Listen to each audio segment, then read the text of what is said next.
Vous écoutez Riff Live. C'est prêt, c'est ready, c'est l'heure de l'interview et la tradition, bien sûr, Oko, c'est de te donner l'initiative pour, la première question. Cher Anatole, le magicien, si tu étais un meuble, lequel serais-tu ? Je pense une bibliothèque. Une réponse validée, bien sûr, par le comité de validation des réponses. Thomas, as-tu une question à poser à Anatole ce soir? J'ai de la chance, là je peux commencer direct et tout. Moi ma question c'était tout simplement comment t'as développé une passion pour la Magic? Ça a commencé assez jeune, genre chez mes grands-parents, quand j'allais en vacances, 7-8 ans, il y avait une mallette de magie qui appartenait à mon oncle. Et du coup, quand j'allais chez mes grands-parents en vacances, j'aimais bien jouer avec, c'était marrant. Mais c'était franchement tout pourri ce que je faisais. Donc il y avait juste ma grand-mère qui était là pour me dire « Ah oui, c'est très bien ». Mais dès que je montrais à quelqu'un d'autre, c'était genre ouais, pas mal ». Et le vrai déclic, c'est à l'âge de 13 ans, je faisais un stage de musique l'été. Et un soir, il y a un magicien qui est venu nous faire un petit spectacle. Et c'était vraiment trop bien. Parce que c'est la première fois que je voyais un magicien qui était pas ringard. Il était drôle, il faisait des bonnes blagues et tout. Et je me suis dit, tiens, hop, c'est ce que j'ai envie de faire. Donc je me suis acheté un jeu de cartes. Et puis de fil en aiguille, j'ai continué à apprendre un peu partout, quoi. Voilà. Lamiris, cher invité mystère, donc cher Anatole, aimes-tu les marrons glacés? Oui, j'aime bien les marrons glacés. Eh bien écoute, tu as passé avec succès. MDR Kelein, Ouais. Je crois que c'est à ton tour. C'est bien. Tellement de questions. Alors je vais commencer par la question la moins sérieuse. C'est quoi le titre honorifique d'un magicien? Non, parce que dans les Marvel, le magicien, on l'appelle docteur, mais en fait il est docteur. Alors qu'Anatole est pas encore docteur vu qu'il fait une thèse. Bientôt. Du coup, c'est quoi le titre honorifique d'un magicien? Non, en vrai, le titre ultime, c'est le professeur. Mais c'est déjà pris. D'accord. Donc, mais il faut être handicapé dans un fauteuil, non? Avec les roues. Non, on en a un. Il s'appelle Dave Vernon.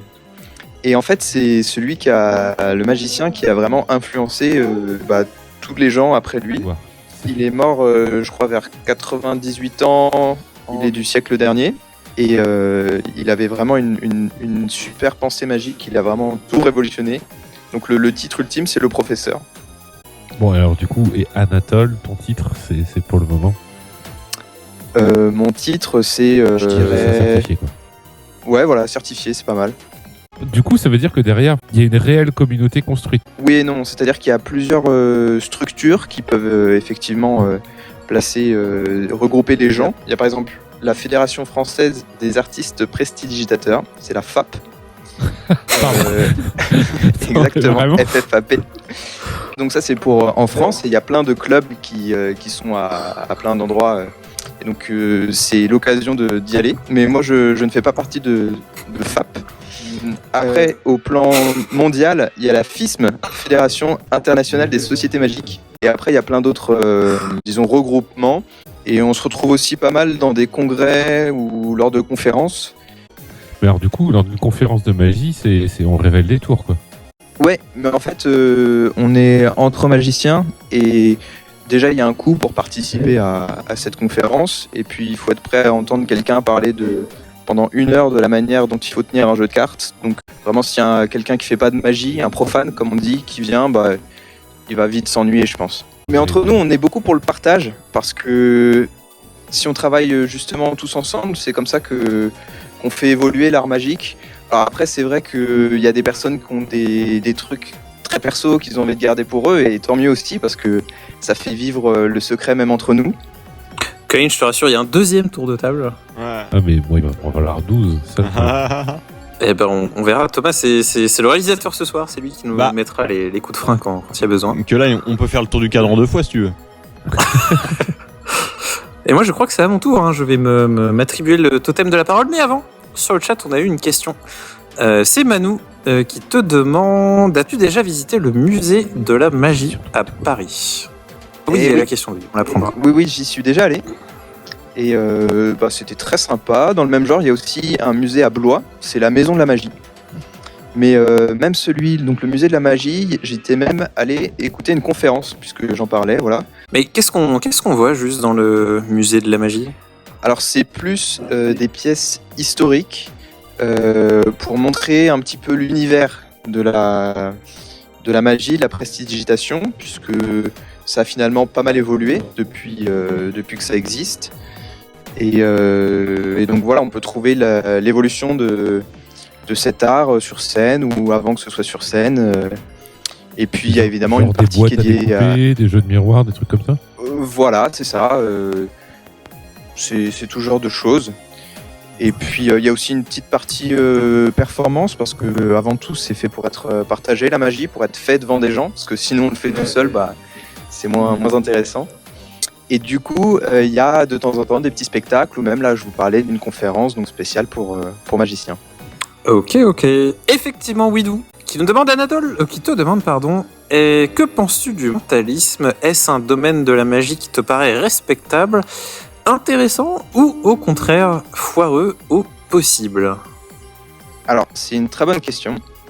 Donc le mentalisme pour moi c'est une branche de la magie, parce que on utilise des techniques en commun pour arriver à proposer une prestation de type mentalisme, c'est-à-dire proposer aux gens de leur donner l'impression qu'on arrive à lire dans leurs pensées, à deviner des choses qu'ils ont dans leur tête. Donc effectivement, d'un point de vue magique, ce sont des effets qui sont très très forts. Après, ce que j'aime moins dedans, c'est le type de présentation, parce qu'on a souvent en tête l'image d'un mentaliste qui sait tout sur tout, et du coup, on a l'impression qu'il frime énormément. C'est-à-dire que dès qu'il y a quelqu'un qui fait quelque chose, il fait oui, alors j'ai vu que t'as un peu cligné des yeux, ça veut dire que je sais pas quoi, tac, tac, tac. Et pour moi, ça, c'est un peu trop de l'intox dans sa présentation. Mais d'un autre côté, il a pris le temps de se construire tout un caractère tout un personnage autour de ces codes. Mais c'est pas du tout ce vers quoi j'ai envie d'aller dans mon travail en tant que magicien. Mais ça ne veut pas dire que je ne fais pas du tout de mentalisme, parce que juste en termes d'effet, ça peut être très fort, mais ce qu'il faut, c'est juste trouver une présentation qui est plus adéquate, qui peut, par exemple, mettre le spectateur en valeur plutôt que le mentaliste, ou il y a plein de choses à trouver. Ah du coup, j'ai pas posé mes questions, c'est ça, puisqu'il y avait du chat avant. Alors, j'ai dit mes questions. Non, ça va être une seule et unique question. À rebondissement, bien sûr. Est-ce que tu pourrais nous citer des artistes, du coup, qui t'inspirent, des artistes de la scène actuelle, on va dire? Oui, le premier auquel je pense, c'est Jan Frisch. Je sais pas si vous connaissez son travail. Il a fait un projet formidable il y a peut-être maintenant au moins 1 an. Il s'est construit un camion qui peut déplier et transformer en salle de spectacle. Oh. Donc il a un spectacle nomade comme ça, mais ce qui est surtout intéressant dans son travail, c'est son approche, et c'est ce qu'on appelle la magie nouvelle. Donc après la magie moderne, la magie nouvelle qui est plus à l'interface avec des arts du cirque. Et effectivement, Jan Frisch a une formation de circassien, ce qui fait qu'il a une beaucoup plus grande conscience de son corps que la plupart des magiciens que vous pourrez voir. Et donc il est beaucoup plus capable de, faire passer tous les mouvements un peu parasites nécessaires à la réalisation d'un tour de magie. Et à côté de ça, il a aussi une grande construction de personnages. Il peut faire clown, enfin pas forcément clown au sens cirque qu'on pense, mais plus personnage très très marqué, accentué. Et sa magie est juste incroyable. Après, dans le même genre, il travaille beaucoup avec un magicien qui s'appelle Arthur Chaudret, mais qui est lui un peu moins présent sur la scène. Il est plus, disons, de l'autre côté, plutôt dans les équipes de recherche, réflexion. Après, puisqu'on parlait de mentalisme, je suis allé voir le spectacle de Victor Vincent, et j'ai quand même bien apprécié, parce que pareil, niveau personnage, construction, c'était super. Donc voilà, ça c'est sur la scène française, quelques réponses. Cool, je veux bien que tu nous mettes les références sur le chat aussi.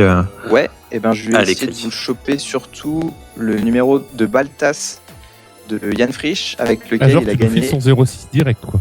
Non, la prestation vidéo, voilà, avec laquelle il a gagné les championnats du monde de magie. Et c'est drôle, c'est fort, c'est tout, quoi. C'est Yann. Yann, si tu m'entends. Championnat du monde de magie. Il y a genre des Jeux Olympiques de la magie. Ouais, c'est organisé par la FISM, faut suivre. Hein. Là, c'est par la FISM mais pas par la FAP. FAP, c'est du coup championnat de France. Ah oui, bah il fait des versions françaises. Et du coup, si t'es qualifié, tu peux aller à la FISP. Ok. Faut être certifié FAP pour aller dans le championnat de la FISM. Exactement. On s'y retrouve. Hop, le lien sur le chat. Ben merci bien. Mais du coup, t'as des juges avec comme patinage artistique avec des petits panneaux et des notes. Oui, bah déjà il y a plusieurs catégories parce que ça peut être justement de la grosse scène avec des grosses boîtes, des trucs coupés en deux, ou alors on peut concourir en close-up. Close-up, c'est la magie de près, et du coup c'est pas forcément comparable. Donc il y a des jurys à chaque fois, des critères, ils savent quoi regarder. Parce que contrairement à un public qui a jamais vu de magie, nous on connaît plein de petits détails, de points techniques à regarder qui seraient appréciés ou pas. Oui, c'est ça. Bah éviter de se faire détourner le regard par les gestes de la main, des trucs comme ça, quoi. Ouais, voilà, ou même sur l'utilisation des techniques, si on arrive aussi à bluffer ses confrères, enfin il y a plein de choses. Ouais. C'est trop bien. C'est un incroyable talent, mais genre plus quoi. Ouais, c'est ça, bah très dans une catégorie très restreinte. On a eu 2 questions sur le chat avant de commencer le deuxième tour de table. C'est Maître Doigt qui cite, alors on sait pas, peut-être des références qui sont les siennes. Il nous demande, ou plutôt il te demande, que penses-tu des gens comme Eric Antoine, Dynamo, Penn et Teller. Alors là, je suis désolé si je prononce Teller, mal. ouais. Alors, donc dans l'ordre, Eric Antoine, j'ai eu de très bons retours sur lui en tant que magicien il y a quelques années. Après, il a trouvé sa voie, il fait plus de la télé, il est plus dans un personnage excentrique. Et du coup, niveau magie, c'est décevant. Parce que si je veux le voir en tant que magicien, bah, il n'y aura pas forcément de choses qui m'intéressent trop. Dynamo, bah, faut qu'il arrête la drogue.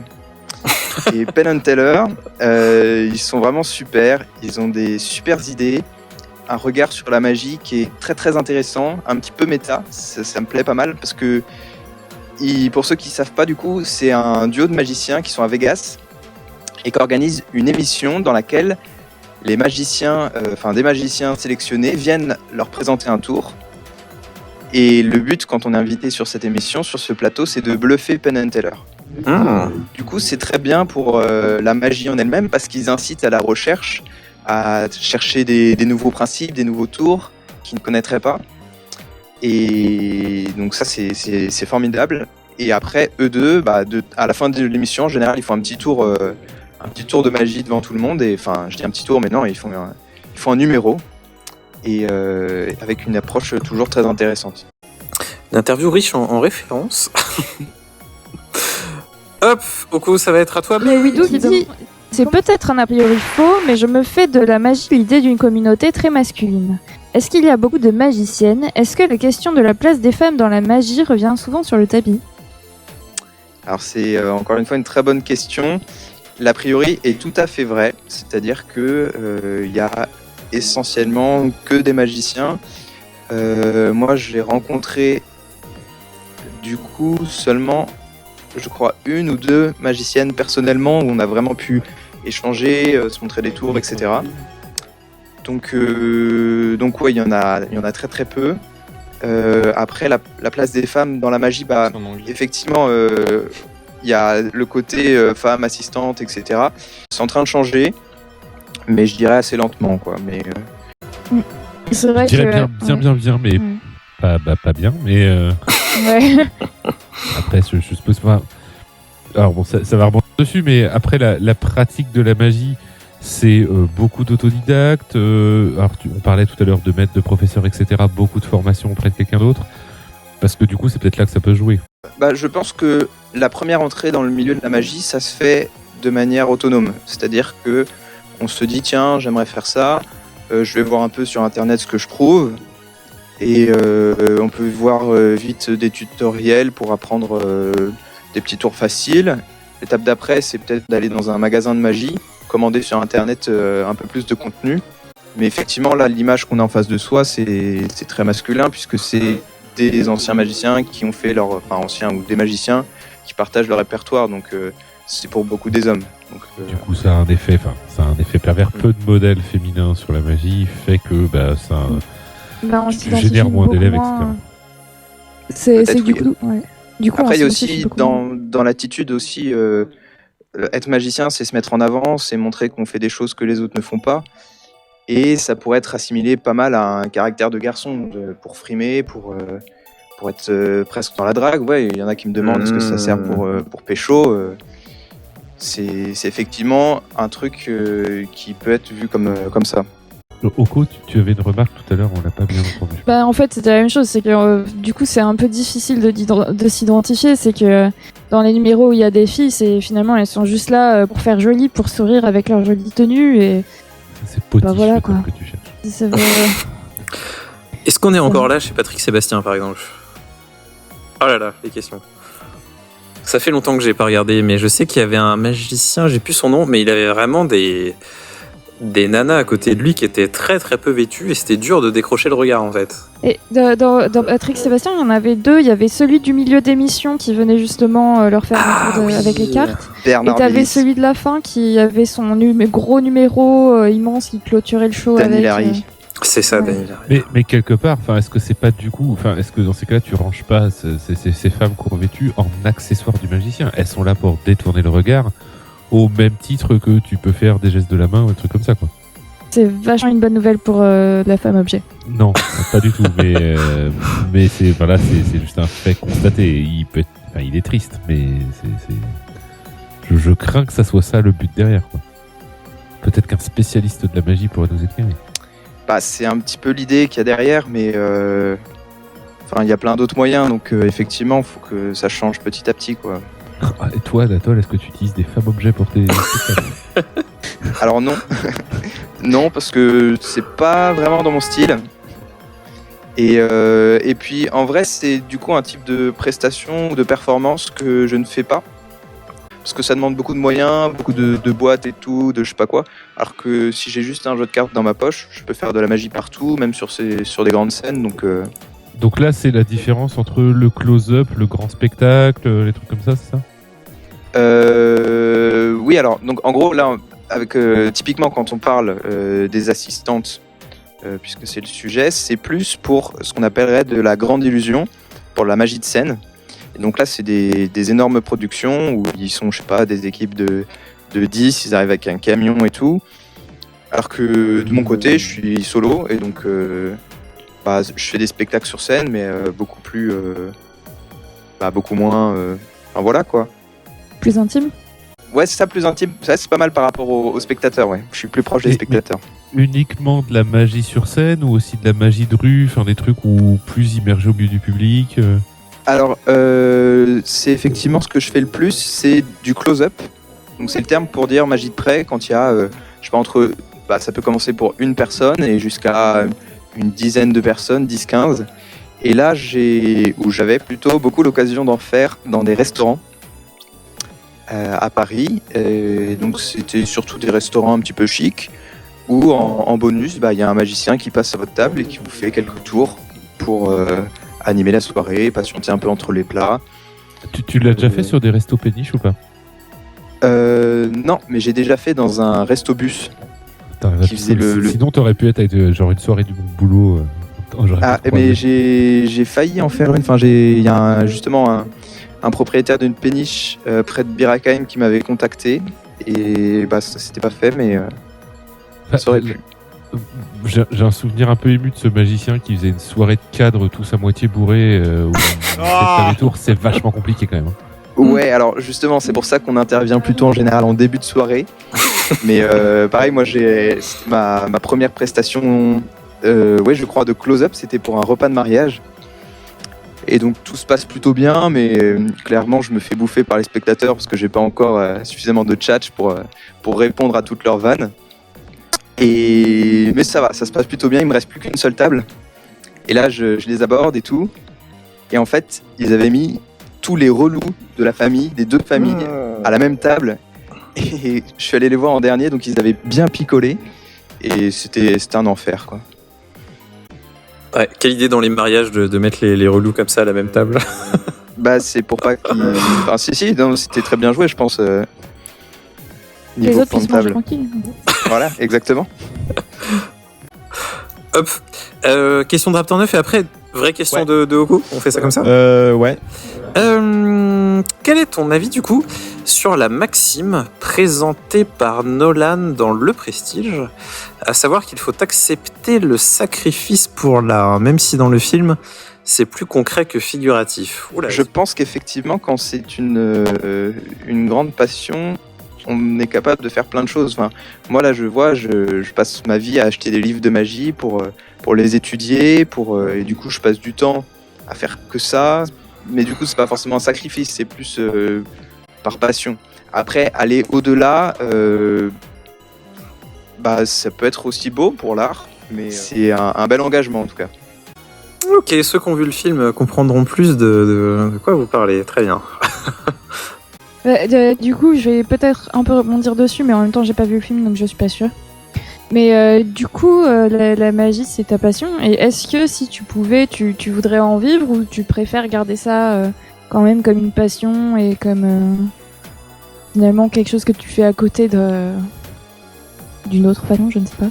Et bien ça, c'est une question que je me suis posée beaucoup. C'est vrai qu'à côté, tout à l'heure on a dit, je sais pas quoi, doctorat, nanana, je viens de commencer une thèse en maths et l'objectif à terme, là où j'en suis, c'est d'être enseignant, prof de maths, avoir pas trop d'heures de cours pour pouvoir faire un maximum de magie à côté. Et je vois effectivement qu'en ce moment, faire que de la magie, c'est compliqué. J'ai des potes qui font que ça et bon voilà, ils se tentent, ils font des spectacles sur Zoom et tout. Et j'ai aussi remarqué que quand on fait ça à plein temps, on perd un peu de temps pour juste faire de la passion, mais il y a plus de contraintes administratives, d'impératifs. Ouais. Et donc ça réduit un peu le truc. Mais après, je verrai si jamais je me lance à mi-temps les deux et que la magie ça décolle de ouf, je ferai que ça. Il faut y aller, c'est trop bien, excellent. Parce que vraiment là, c'est en mode on se libère du temps, il faut quand même graille, il faut quand même se payer à son petit lolo. Et puis à côté, on se passionne et c'est ça la question, c'est de dire est-ce que je fais mon taf toute la journée de ça et du coup tout repose dessus, donc je peux moins avoir de liberté, enfin peut-être moins de prise de risque finalement, parce que si c'est ton métier essentiel, alors que si tu travailles à côté et que là tu peux te faire plaisir on comprend ton discours, c'est trop bien, ça c'est le feu, c'est trop bien. Et non, d'habitude on dit c'est la fin de l'émission tout ça, mais non, ce soir il y a un petit bonus, un petit supplément, de cadeau complètement bien sûr de notre invité mystère, qui n'est plus mystère du tout d'ailleurs, que dis-je. C'est pour ça qu'on a demandé aux gens tout à l'heure de se munir éventuellement d'un jeu de cartes. Actu, jeux vidéo, rock, blague de merde, concours, cosplay. Katamari, c'est l'émission du vendredi avec Erendil, ses chroniqueurs et leurs invités. Juste avant de retourner la première carte du paquet, vous allez dire pour vous la carte que vous aviez vue tout à l'heure, et après vous retournez la carte. Et si c'est ça, vous faites un maximum de bruit. Moi, oui. ça l'est. Pour moi c'est bon aussi. Incroyable. Eh bien merci pour ce petit moment tout à fait succulent.